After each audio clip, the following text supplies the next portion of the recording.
تو اس بنیاد پر ہمیں مل کر آگے بڑھنا چاہیے. امن کے حوالے سے پاکستان کے کردار کی بھی انہوں نے تعریف کی ہے.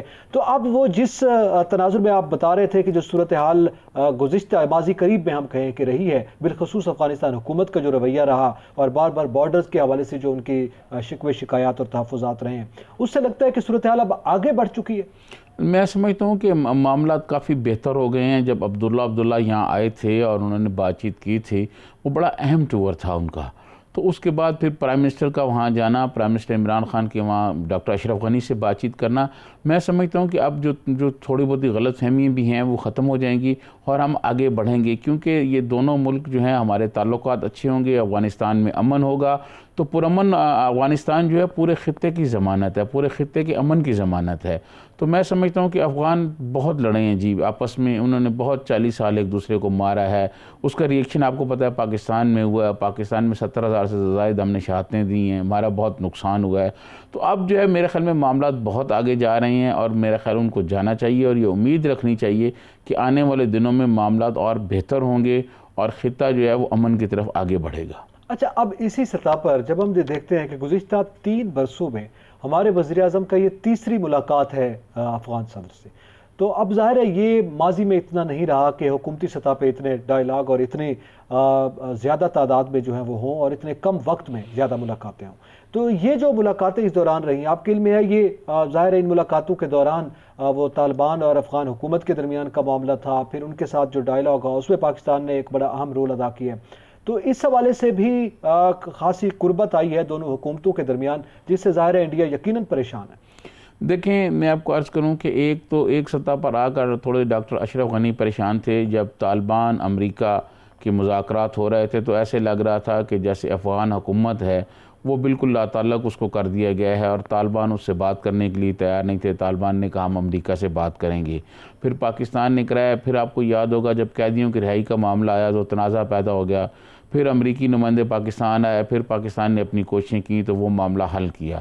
تو اب بہت سارے ایسی صورتحال تھی لیکن اب ان کی کیونکہ انٹرا افغان ڈائیلاگ بھی ہوا، بات چیت بھی ہوئی، تو اب وہ ڈاکٹر اشرف غنی یہ سمجھتے ہیں کہ اب خطہ پرامن ہوگا، افغانستان پرامن ہوگا. پھر جیسے آپ نے کہا کہ انہوں نے کہا کہ مشترکہ مفادات جو ہیں ہمارے اور پاکستان کے اکٹھے ہیں، یہ بالکل ٹھیک ہے. ہم تو چاہتے ہیں امن، اور امن کے لیے ہم نے کوششیں کی.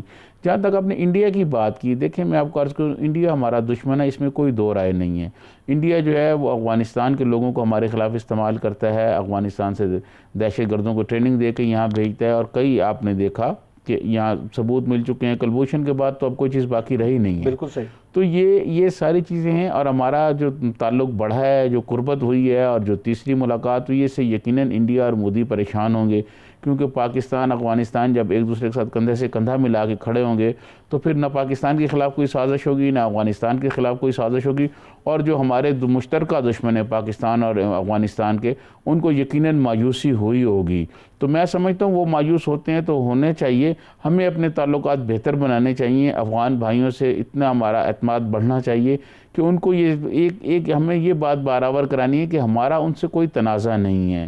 وہاں کوئی اگر دہشت گردی کا واقعہ، کوئی دوسرا واقعہ اگر ہوتا ہے تو اس میں وہی لوگ ملوث ہوتے ہیں جو پاکستان کے دشمن ہیں، جو افغانستان کے دشمن ہیں. ہمارے دشمن بھی مشترکہ ہیں. صحیح. تو انڈیا جو ہے وہ تو کوشش کرتا ہے نا کہ جی افغانستان کو پاکستان کے ساتھ لڑا دیا جائے یا کوئی مسائل پیدا کر دیے جائیں. پھر آپ کو پتہ ہے انڈیا ایک ایسا ظالم اور دشمن ملک ہے کہ ہمارے ملک میں جو ہے نا وہ مسلمانوں کو آپس میں لڑانے کی کئی سازشیں کرتا ہے. یہ وزیر خارجہ بھی بتا چکے ہیں، ڈی جی آئی ایس بھی بتائے. تو ہمیں یہ دشمن کا دیکھنا چاہیے کہ ہمارا دشمن کیا چالیں چل رہا ہے.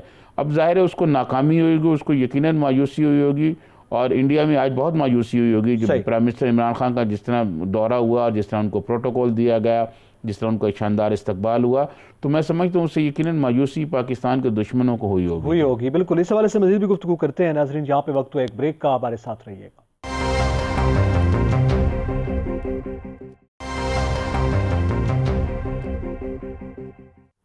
Welcome back. ناظرین بات کر رہے ہیں افغان معاملے پر اور پاکستان افغان تعلقات کے حوالے سے. سجاد ترین صاحب، آپ کے علم میں ہے، جب ہم نے ابتدا میں بھی یہ بات کی ہے کہ ہمارے وزیر اعظم افغانستان میں موجود ہیں، کابل میں موجود ہیں، اور امریکی ناظم الامور جو ہیں ظاہر ہے انہوں نے دورہ کیا جی ایچ کیو کا، تو ظاہر ہے کچھ وہاں پہ بھی افغان امن عمل کے حوالے سے بات ہوئی ہے.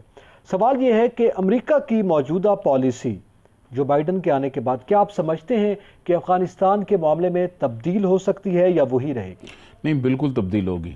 دیکھیں میں آپ کو عرض کروں کہ ہم نے ایک امریکن الیکشنز پہ جو پروگرام ڈسکس کیا تھا جس میں بات چیت ہم نے کی تھی، تو اس میں نے یہ کہا تھا کہ جو بائیڈن ایسے لگ رہا ہے جیسے امریکہ کی اسٹیبلشمنٹ کا آدمی ہے، اور امریکن اسٹیبلشمنٹ جو ہے وہ یہ چاہتی ہے کہ ہم افغانستان میں رہیں، وہاں کی فوج رہے. لیکن ٹرمپ جو تھے، ٹرمپ کو تو آپ کو پتہ ہے ٹرمپ نے ایک ہی دفعہ کہا کہ جی نہیں ہمیں جانا ہے. اس پہ ایک بھرپور سر آپ کی گفتگو سنتے ہیں. ہمیں جوائن کیا ہے سابق سفیر ہے رستم شاہ محمد. بہت شکریہ رستم شاہ محمد صاحب، آپ نے اپنا قیمتی وقت دیا. سر آپ سے ہم یہ جاننا چاہیں گے کہ وزیر اعظم پاکستان افغانستان کے دورے پر ہیں. آج امریکی ناظم الامور نے بھی جی ایس کیو کا دورہ کیا، آرمی چیف سے ملاقات کی ہے. معاملات کس جانب بڑھ رہے ہیں؟ دیکھیے دو تین باتیں ہیں. ایک تو یہ کہ افغانستان کے اندر وائلنس میں بہت شدت آئی ہے، زیادتی آئی ہے، اسپائک ہوا ہے. دوسری بات یہ ہے کہ دوحہ میں جو مذاکرات ہیں وہ ڈیڈ لاکس ہیں، وہاں اسٹیل میٹ ہے، وہ آگے نہیں بڑھ رہے. اور تیسری بات یہ ہے کہ افغان حکومت مسلسل بات چیت کے راستے میں رول اٹکانے کی کوشش کر رہی ہے، کیونکہ وہ اسٹیٹس کو کی پیداوار ہیں، وہ چاہتے ہیں کہ اسٹیٹس کو اسی طرح چلتا رہے. ان وجوہات کی بنا پہ کوئی بریک تھرو نہیں ہو رہا. ان کا مطالبہ یہ ہے افغان حکومت کا، اور آج عمران خان سے بھی انہوں نے یہی مطالبہ کیا، یہی ریکویسٹ کی کہ آپ طالبان پہ دباؤ ڈالیں کہ وہ سیز فائر پر اگری کریں. وہ بات ہونے والی نہیں ہے، کیونکہ طالبان کا موقف کچھ اور ہے.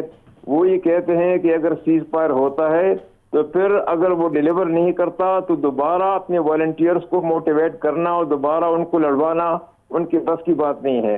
اور دوسری وجہ وہ یہ بتاتے ہیں کہ اگر سیز فائر پہ وہ اگری ہوتے ہیں تو تحریک سپلٹ ہو جائے گی، ڈیوائڈ ہو جائے گی، کیونکہ بہت سے لوگ تحریک کے اندر اس کے مخالف ہیں.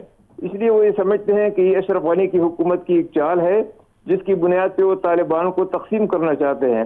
تو سٹانس مختلف ہیں، اور میرے اپنے خیال میں جب تک امریکہ پریشر نہیں ڈالے گا اشرف غنی کی حکومت پہ، جو اس وقت میری نظر میں امن کے راستے میں ایک بہت بڑی رکاوٹ بنی ہوئی ہے، کیونکہ وہ اسٹیٹس کو پرولانگ کرنا چاہتے ہیں. وہ چاہتے ہیں کہ امریکہ کی مدد بھی آئے، ان کی ملٹری بھی یہاں پر ہو، اور اسی طرح یہ چلتا رہے. تو یہ میں سمجھتا ہوں کہ افغانستان کے لیے ٹھیک نہیں ہے. وہاں پہ اس وقت بھی ان کی حکومت کوئی 50% سے زیادہ ٹیریٹری پہ ان کا کنٹرول نہیں ہے. نہ صرف یہ کہ طالبان بلکہ ترکستان اسلامک موومنٹ بھی ہے، داعش بھی ہے، فدائی محاذ بھی ہے، اور بھی تحریکیں ہیں. تو وہاں پہ ایک جنگ کی سی کیفیت ہے. اس لیے اس کو جمود کو توڑنے کے لیے امریکہ کو پریشر بھی ڈالنا ہوگا افغان حکومت پہ، اور ایک ٹرانزیشنل حکومت پہ ان کو جو ہے وہ اگری کرانا ہوگا. ایک ٹرانزیشنل حکومت ہی، ایک انٹرم گورنمنٹ ہی اس مسئلے کا حل ہے، جو براڈ بیس ہو، ملٹی ایتھنک ہو، طالبان بھی ہوں اور بھی ہوں، اور وہ ایک لوہے جرگہ بلا کے ان کو کریٹ کیا جائے، اور ان کو 1-2 سال 2.5 سال جتنا بھی ہے ان کو وقت دیا جائے، اس کے بعد وہ الیکشن کرایا جائے. تو یہ ایک اسی بنیاد پہ ایک بریک تھرو ہو سکتا ہے. لیکن ہمیں امید کچھ نہیں ہے کہ مستقبل میں ایسا ہو، امیڈیٹ فیوچر میں ایسا ہو سکتا ہے یا ہو رہا ہے. لیکن یہ ٹرمپ جو ہے وہ تو الیکشن ہار گئے ہیں، وہاں جو بائیڈن آ گئے ہیں، تو اب کیا ان کی پالیسیاں جو ہیں اب اسی طرح تو نہیں رہیں گی جو ٹرمپ کے زمانے میں تھیں؟ دیکھیے اب جو بائیڈن نے ریکارڈ پہ یہ کہا ہے کہ وہ کچھ نہ کچھ فوج افغانستان میں رکھیں گے تاکہ القاعدہ کا مقابلہ کیا جا سکے. تو اب ان کو نئے حقائق کو کنفرنٹ کرنا ہوگا. میں سمجھتا ہوں کہ اگر بنیادی اصول پہ بات چیت ہو جاتی ہے اور ایک ٹرانزیشنل حکومت پہ ایک کنورجن سے اسٹیبلش ہو جاتا ہے تو ہو سکتا ہے کہ طالبان اس پہ اگری ہو جائیں کہ امریکہ کی کچھ نوشنل فوج جو ہے 2000 کے قریب یہ افغانستان میں کچھ عرصہ مزید بھی رہے. ویسے تو جو فروری میں جو ایگریمنٹ ہوا ہے 29 فروری کو، اس میں یہ لکھا ہوا ہے کہ مئی 2021 تک امریکہ کی پوری فوج افغانستان سے نکل جائے گی. لیکن اگر دونوں فریق اس پہ اگری کریں تو اس میں کچھ رد و بدل، کچھ فلیکسیبلٹی ہو سکتی ہے، بشرطے کہ یہ بنیادی مطالبہ مان لیا جائے کہ ایک نئی حکومت جس میں طالبان شامل ہوں اور جس میں اور بھی لوگ شامل ہوں، وہ نئی حکومت بنانے کے لیے اشرف غنی راضی ہو جائیں. کیونکہ اس وقت اشرف غنی اور عبداللہ ہی اس راستے میں سب سے بڑی رکاوٹ بنی ہوئی ہے. اگرچہ یہ بات اوپنلی کہی نہیں جاتی، لیکن اصل مسئلہ یہی ہے کہ وہ یہ چاہتے ہیں کہ یہ معاملہ جو ہے اسی طرح